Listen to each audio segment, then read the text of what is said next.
So after we've created our room legends, we can also create a room schedule. To create a schedule, you have two options. Either go to the View tab at the top. In the Create panel, we have our schedules. First one there is the schedule/quantities. So we can either click on that. Or in the project browser, there's a heading for schedules and quantities again. Just right click and we'll click on New. So when we do that, we'll be shown the new schedule dialog box where we will choose what category we want to schedule. So we want to do the rooms, so we'll scroll down to rooms, select, and press OK. This will bring up the schedule properties. And in here we've got a series of tabs. And within each tab, a series of information that we need to input into the schedule, which will then extract it out of the model to display in a schedule. So the first thing there, it's asking to select the available fields from. Where do we want them to get the information from?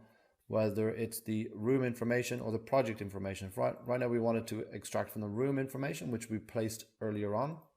So below here we have the available fields, which contains the information about the room. And what we need to do is to go down through the list and select the information that we want to be displayed in the schedule, which will be displayed here on the right hand side. So the first thing that we want to be displayed is the level. So we'll select the level, and then with the green arrow in the center, we'll select that to bring it over to the right hand side. We also want to display the name. Again, we'll bring it over. We want the area to be displayed, the count, and any comments that we want to make about that room. So you notice all of the other different types of fields that are available to us. We can enter that information in the actual room itself. So if we select the room, go to the properties, we can enter that information about the room, which we can then extract out of it using our fields here. So on the actual schedules that will be displayed, it is done in order. So if they're not in the correct order like I have here, it's not a problem. Just select the field that's not in the correct place and use the arrow keys to shift it into place. So once we're happy with that, we'll then press OK. It'll generate our room schedule. So first thing at the top, you'll notice it says room schedule 2. The reason it has room schedule 2 is because when we placed our rooms earlier, automatically Revit will create a room schedule for us. It doesn't display a lot of information. So that's why we wanted to make a new one. So we can just right click that and delete. If we want to change the heading, we can. I'm going to put on my caps and call it room schedule. The schedules themselves contain a lot of properties very similar to Excel. Or if we run quickly through the ribbon there, we can adjust the columns, the rows, the title and header, the appearance and so on.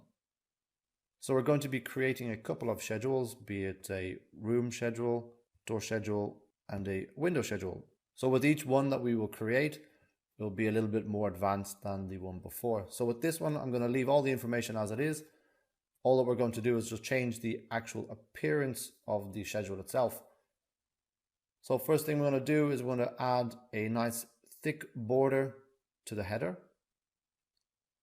To do that, we'll come to the appearance panel. And there's our borders. We'll select the borders. There's our line styles. Earlier on, we created the DPM. So if we wanted to create a different line style, again, we'll go back to the Manage tab, change the line style, create one there, and it will be displayed in this box here.